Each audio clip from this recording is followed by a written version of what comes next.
মাত্র কয়েক মাস আগে দক্ষিণ 24 পরগনার কাকদ্বীপে কালী মূর্তি ভাঙচুরের ঘটনাকে কেন্দ্র করে ব্যাপক তোলপাড় পড়ে যায় গোটা রাজ্যে। ঘটনায় রীতিমতন রাজনীতির পারদ তুঙ্গে চড়ে। আর এবার ফের একবার মূর্তি ভাঙার অভিযোগ সামনে এলো। রাতের অন্ধকারে একাধিক মূর্তি ভেঙে দেওয়ার অভিযোগ উঠল দুষ্কৃতীদের বিরুদ্ধে। ঘটনাটি ঘটেছে নদিয়ার শান্তিপুরের আগমেশ্বরী স্টেটের বাসিন্দা জয়ন্ত দাস, পেশায় তিনি মৃৎশিল্পী। শান্তিপুর সর্বনন্দী পাড়ায় প্রায় 30 বছর ধরে তিনি প্রতিমা তৈরি করেন। অভিযোগ, তার তৈরি প্রায় 60 থেকে 70টি প্রতিমা ভেঙে ফেলেছে দুষ্কৃতীরা। সেগুলোর মধ্যে বেশিরভাগই ছিল সরস্বতী এবং কালী মূর্তি। সবগুলি মাটিতে ফেলে ভেঙে দেওয়া হয়েছে। খবর পেয়ে ঘটনাস্থলে ভিড় জমান স্থানীয়রা। সকালেই এই ঘটনা ঘটেছে এবং সেই বিষয়টাকে কেন্দ্র করে সকলেই নিন্দাও জানাচ্ছেন। এই বিষয়ে ওই মৃৎশিল্পীর অভিযোগ, ঠাকুর বানানোর সময় অমিত দাস নামে এলাকার এক ব্যক্তি এসে হুমকি দিয়ে যায়। পরবর্তীতে সিসিটিভি ফুটেজ খতিয়ে দেখা হয় এবং সেখানে দেখা হয় যে অমিত দে এবং তার ভাই অসিত দে এই ঘটনাটি ঘটিয়েছে। মৃৎশিল্পী জয়ন্ত দাস কি বলছেন শোনাবো। আমি সকাল 6টার সময় জানতে পারি। সকাল 6টার সময় আমাকে এখান থেকে একটি ছেলে ফোন করে যে তোমার কারখানাতে এই অবস্থা, শিগগিরই তুমি এসো। তা আমি বুঝতে পারিনি, হয়তো গরুতে ফেলেছে কি কিছু একটা। তারপরে যখন বললো কি ব্যাপার তুমি আসছো না, তোমার ঠাকুর কিন্তু একটাও নেই। কোনো এক ব্যক্তি কি কিছু কোনো মানুষ ছাড়া গরু বাছুরে এতগুলো করতে পারে না, দেখো তোমার বড় ঠাকুরগুলো পর্যন্ত নেই। তখন আমি ছুটে এসে দেখি যে রাস্তার উপরে ঠাকুর পড়ে আছে, রাস্তার সাইডে ড্রেনে এদিকে ওদিকে সব পড়ে আছে, মাঠের মধ্যে সব উল্টে পাল্টে ফেলে দিয়েছে। এমনকি যে বড় বড় ঠাকুরগুলো যেগুলো একাধজনের পক্ষে সম্ভব না উল্টানো, সেই ঠাকুরগুলোকে পর্যন্ত উল্টে ফেলে দিয়েছে। আমার যত কাজের যন্ত্রপাতি, টুল, বেঞ্চ যা যেখানে আছে সব উল্টে পাল্টে ফেলে দিয়েছে, দিয়ে ভেঙে তছনছ করে দিয়ে দিয়েছে। মানে এটা কারা করেছে বলে মনে করছেন? কারা করেছে বলে মনে হচ্ছে, আমি তো চোখে কাউকে দেখিনি। এবার ব্যাপার হচ্ছে, আমার ছেলেকে আমি ফোন করে ডাকলাম, ওই ঘুম থেকে উঠে এলো। কারণ যেহেতু আমি ফার্স্ট শুনেই আমি সঙ্গে সঙ্গে ছুটে এসেছি, এবং ও একটু অসুস্থ বলেও একটু বেলায় ওঠে ঘুম থেকে। তো ও এসে, ওকে যখন বললাম, ও যখন শুনেছে এসেই তো রেগে বেগে ওই বললো যে এই ব্যাপার, অমিত বলে একটি ছেলে কালকে অনেক রাত্রিরে ওর কাছে এসেছিল, এসে এখানে মদ খেয়ে ঝামেলা করছিল। এবার ওকে কাজ করতে দিচ্ছিল না, ডিস্টার্ব করছিল। ও বললো তাহলে তুই বাড়ি চলে যা, কালকে আমার বাড়িতে পুজো আছে, সন্ধ্যেবেলায় যাস, আমার বাড়িতে যাস, পুজো আছে, নমন্তন্ন করলাম, তুই যাস, এখন ঝামেলা করিস না, আমি কাজটা করি। তাও শুনেনি, তা ওর সামনে ওর কারখানা বন্ধ করে তালা দিয়ে চলে যায়। তারপর ও যখন যায় তখন দেখে গিয়েছে যে সবই তো রেডি আছে, ঠিকই আছে, কিন্তু ও চলে যাওয়ার পরে এই ঘটনাটা ঘটেছে। আমার ধারণা ওর পক্ষেই সম্ভব, যেহেতু ওকে এই কাজটা, ওকে ঝামেলা করছিল, সেটা করতে দেয়নি ওর সামনেই। আপনার কারখানার বাড়ি কি আলাদা জায়গায়?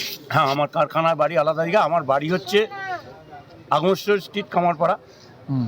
আর কারখানাটা হচ্ছে লোকনাথ মন্দির ফেমাস ক্লাবের মাঠে। কি কি মূর্তি ছিল এখানে? এখানে ছিল কালী মূর্তি ছিল, সরস্বতীর মূর্তি ছিল। জয়ন্ত দাসের ছেলে পলাশ দাস কি বলছেন শোনাবো। এসে বললে এত রাত্রে কি করছিস? আমাদের বাড়িটা কোথাও সাজাচ্ছি, কালকে তুই রাত্রেবেলা যাস বাড়িতে পুজো। বললে আমি দেখলাম তোমার পর খেয়ে আছে, ভেতরা করবে, আমি ঝাঁপ টাপ দিয়ে চলে গেছি। আমি সকালবেলা কমপ্লিট করবো, আমার বাড়িতে রাত্রিবেলা পুজো, সকালে কমপ্লিট করবো বলে আমি মোটামুটি ঠাকুরটা পুরোটা সাজাতেও পারিনি। ঠাকুরটা রেখে দিয়ে আমি চলে গেলাম, আমি সকালবেলা আসবো বলে। আমি বাড়ি গিয়ে শুয়েছি, আমার সকালবেলা মা ডেকে বলছে যে এরকম ব্যাপার, সব ঠাকুর ভেঙে ফেলেছে, সব ঠাকুর ভেঙে ফেলেছে। আমি ভাবছি হয়তো সকালবেলা রাত্রিবেলা পুজো, আমি ঘুম থেকে উঠতে দেরি হয়েছে হয়তো, মা হয়তো বলছে। ও আমি এসে দেখছি মাঠের মতো সব ঠাকুর শুয়ে পড়ে আছে। মোটামুটি কটা ঠাকুর ছিল এখানে? মোটামুটি 70টা ঠাকুর ছিল। আচ্ছা, সিসিটিভি ফুটেজ দেখলাম, ওকে দেখা যাচ্ছে একদম অমিত আর অসিত করেছে। অমিত দে অসিত দে করেছে। অসিতদের মানে দুই ভাই। কোথায় বাড়ি এদের? বাড়ি হচ্ছে লোকনাথ মন্দিরের পেছনে। আগেও কি এরকম হুমকি বা বিরক্ত করে? আমার ক্লাবের ছেলে, মানে আমার এত সাপোর্ট করে ক্লাবের ছেলেরা, এই প্রথম দেখলাম যে কেউ ক্লাব বিরোধী কাজ করে। ওরা কি ক্লাবেরই ছেলে? ক্লাবেরই ছেলে, ওরাও থাকে, ওরাও বসে। কিন্তু আমায় যেভাবে সারা ক্লাবের ছেলেরা সাপোর্ট করে, এদেরকে এই দুই ভাইকে দেখলাম ক্লাব বিরোধী কাজ করে। এটা কি আগেও অন্য কিছু আপনার না অন্য কিছু আরো ক্ষয়ক্ষতি করে? সেটা বলতে পারবো না, কারণ আমি তো কাজ করি, বাড়ি চলে যাই, আমি তো রাত্রে থাকি না। আমার যেহেতু আজকে পুজো, আমি সেখানে রাত জেগে আমার বাড়িটা কমপ্লিট করছিলাম। খবর পেয়ে ঘটনাস্থলে পৌঁছায় শান্তিপুর থানার পুলিশ। ঘটনার তদন্তও শুরু হয়েছে।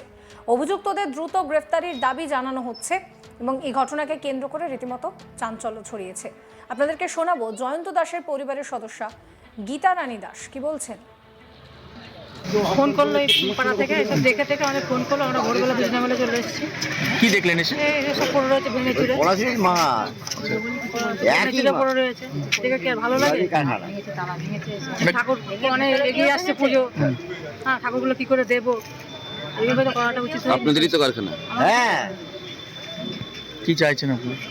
শাস্তি হোক, কি আর চাইবো? যা ক্ষয়ক্ষতি হওয়ার তো হয়েই গিয়েছে। এত ঠাকুর যে অর্ডার নেওয়া হয়েছিল সেগুলোকে আর বানানো সম্ভব এখন?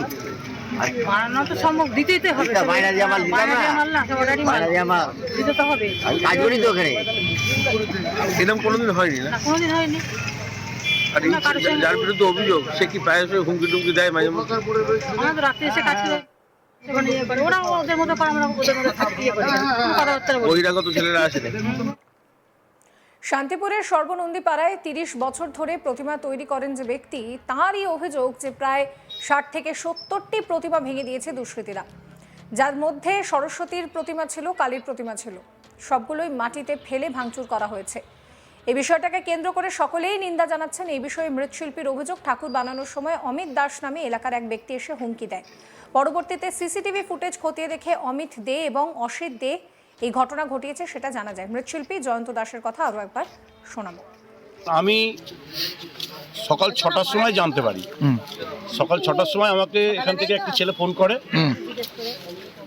ফোন করে যে তোমার কারখানাতে এই অবস্থা, শিগগিরই তুমি এসো। তা আমি বুঝতে পারিনি, হয়তো গরুতে ফেলেছে কি কিছু একটা। তারপরে যখন বললো কী ব্যাপার তুমি আসছো না, তোমার ঠাকুর কিন্তু একটাও নেই, কোনো এক ব্যক্তি কি কিছু কোনো মানুষে ছাড়া গরু বাছুরে এতগুলো করতে পারে না, দেখো তোমার বড় ঠাকুরগুলো পর্যন্ত নেই। তখন আমি ছুটে এসে দেখি যে রাস্তার উপরে ঠাকুর পড়ে আছে, রাস্তার সাইডে ড্রেনে এদিকে ওদিকে সব পড়ে আছে, মাঠের মধ্যে সব উল্টে পাল্টে ফেলে দিয়েছে। এমনকি যে বড় বড় ঠাকুরগুলো যেগুলো এক আধজনের পক্ষে সম্ভব না উল্টানো, সেই ঠাকুরগুলোকে পর্যন্ত উল্টে ফেলে দিয়েছে। আমার যত কাজের যন্ত্রপাতি, টুল, বেঞ্চ যা যেখানে আছে সব উল্টে পাল্টে ফেলে দিয়েছে, দিয়ে ভেঙে তছনছ করে দিয়ে দিয়েছে। মানে এটা কারা করেছে বলে মনে করছেন? কারা করেছে বলে মনে হচ্ছে, আমি তো চোখে কাউকে দেখিনি। এবার ব্যাপার হচ্ছে আমার ছেলেকে আমি ফোন করে ডাকলাম, ওই ঘুম থেকে উঠে এলো, কারণ যেহেতু আমি ফার্স্ট শুনেই আমি সঙ্গে সঙ্গে ছুটে এসেছি, এবং ও একটু অসুস্থ বলেও একটু বেলায় ওঠে ঘুম থেকে। তো ও এসে ওকে যখন বললাম, ও যখন শুনেছে এসেই তো রেগে বেগে ওই বললো যে এই ব্যাপার, অমিত বলে একটি ছেলে কালকে অনেক রাত্রিরে ওর কাছে এসেছিল, এসে এখানে মদ খেয়ে ঝামেলা করছিল। এবার ওকে কাজ করতে দিচ্ছিল না, ডিস্টার্ব করছিল। ও বললো তাহলে তুই বাড়ি চলে যা, কালকে আমার বাড়িতে পুজো আছে, সন্ধ্যেবেলায় যাস। সমস্ত খবরের আপডেটের জন্য আপনাদের নজর থাকুক আজ তাক বাংলায়। চ্যানেলটিকে সাবস্ক্রাইব করতে ভুলবেন না।